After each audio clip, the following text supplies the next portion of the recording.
ഇപ്പോൾ നമ്മുടെ അനുക്കുട്ടിയുടെ ഡെലിവറി എല്ലാം കഴിഞ്ഞു, സരസ്വതി മോളുണ്ട്.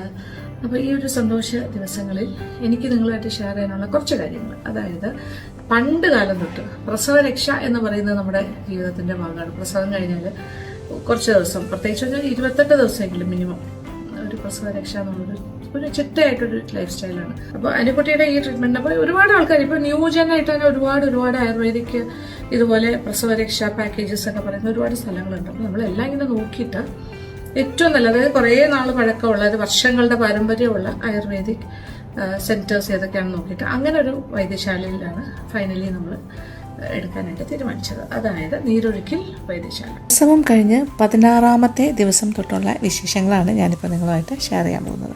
ഇന്ന് 15ാമത്തെ ദിവസമാണ് അനുക്കുട്ടിയുടെ പ്രസവം കഴിഞ്ഞിട്ട്. അപ്പോൾ നീരൊഴുക്ക് വൈദ്യശാലയിൽ നിന്നും അവരുടെ വാഹനത്തിൽ ഡോക്ടറും 2 തെറാപ്പിസ്റ്റുകളും വേദഗുളിക്ക് ആവശ്യമുള്ള സാധനങ്ങളുമായിട്ട് എത്തിക്കഴിഞ്ഞു. ഇവർ തന്നെ ബെഡൊക്കെ കൊണ്ടുവരും കേട്ടോ.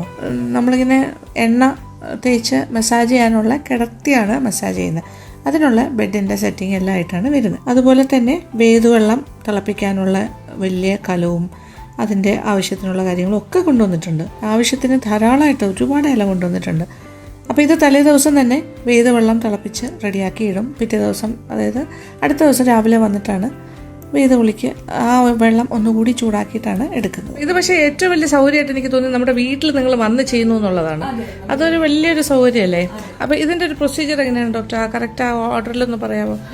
ആദ്യം ചെയ്യാൻ പോണത് ഹെഡ് മസാജ് ആണ്.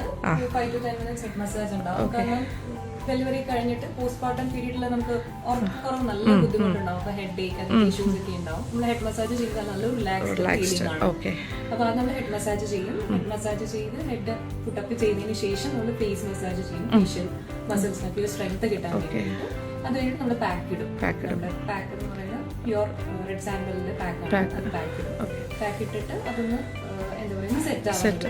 ഒത്തിരി ഡ്രൈ ആവില്ല. അതിനു മുന്നേ ഒത്തിരി ഡ്രൈ ആവാൻ പാടില്ല. ഇത് കഴിഞ്ഞിട്ടാണ് ശരീരത്തിലേക്കുള്ള മസാജ്. അത് കഴിഞ്ഞിട്ടാണ് നമ്മൾ ശരീരത്തിലേക്കുള്ള മസാജ്. അതിപ്പോ ഏത് ഓയിലാണ് ചെയ്യുന്നത്? ബോഡി മസാജ് ഒക്കെ അത് നമ്മൾ ശരീര പ്രകൃതി അനുസരിച്ച് ചെയ്യും. ഇപ്പം മാമിന് ഉപയോഗിക്കുന്ന ധന്വന്തരം തൈലം. ഓക്കെ. ഈ പ്രോഡക്ട്സ് ഒക്കെ നിങ്ങളുടെ തന്നെ ഓൺ പ്രോഡക്റ്റ് അല്ലേ?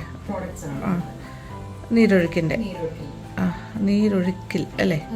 ഓക്കെ. അപ്പോൾ നീരൊഴുക്കിലിൻ്റെ തന്നെ ഓൺ പ്രോഡക്ട്സ് ആണ്. ഇപ്പോൾ നീലിപ്രിയ നിങ്ങൾ തന്നെ ഉണ്ടാക്കുന്നതാണ് അല്ലേ എല്ലാ പ്രോഡക്ട്സും? ഇപ്പോൾ ടോട്ടൽ 28 ഡേയ്സാണ് നമ്മൾ പ്ലാൻ ചെയ്തിരിക്കുന്നത്. ഇവർക്ക് 2-3 ടൈപ്പ് ഓഫ് പാക്കേജസ് ഉണ്ടല്ലേ? 28 ദിവസമുണ്ട്, 41 ദിവസമുണ്ട്, 40 ആണ് 40 ഡേയ്സ്. ഓക്കെ. ഇതിൽ ഏത് വേണം എന്നുള്ളതാണ്. അപ്പോൾ നമ്മളിപ്പോൾ 28 ആണ് ഓപ്റ്റ് ചെയ്തിരിക്കുന്നത്. അപ്പോൾ ഈ നാൽപ്പാമരാതി വെച്ചിട്ട് ചെയ്യുമ്പോൾ അഡ്വാൻറ്റേജ് എന്താ ഡോക്ടർ പറഞ്ഞേ? നാൽപ്പാമരാതി സ്കിന്നിന്റെ കളർ നന്നായിട്ട് എൻഹാൻസ് ചെയ്യും. ഡെലിവറി പീരീഡിൽ ഒത്തിരി ടാൻ ഇഷ്യൂസ്, ഹോർമോണൽ ചേഞ്ചസും ഉണ്ട്. അപ്പോൾ അതൊക്കെ മാറ്റാൻ നാൽപ്പാമരാതി ബെസ്റ്റ് ആണ്. നാൽപ്പാമരാതി 4 പാമരങ്ങളും പിന്നെ ത്രിഫല, ചന്ദനം, ഇതൊക്കെയാണ് അതിന്റെ ബേസ്. കോക്കനട്ടിലാണ് വെളിച്ചെണ്ണയിലാണ്. ഓയിൽ മസാജ് കഴിഞ്ഞു. ഇനി നെക്സ്റ്റ് ഇസ് പാക്ക് ഇടുന്നു അല്ലേ? ഇത് റെഡ് സാൻഡൽ, അതായത് രക്തചന്ദനം. അപ്പോൾ ഇത് കഴിഞ്ഞാൽ next step is body massage. നിങ്ങളിപ്പോൾ കണ്ടുകൊണ്ടിരിക്കുന്ന കാര്യങ്ങൾ എന്ന് പറഞ്ഞാൽ post partum or post natal ayurvedic care ആണ്.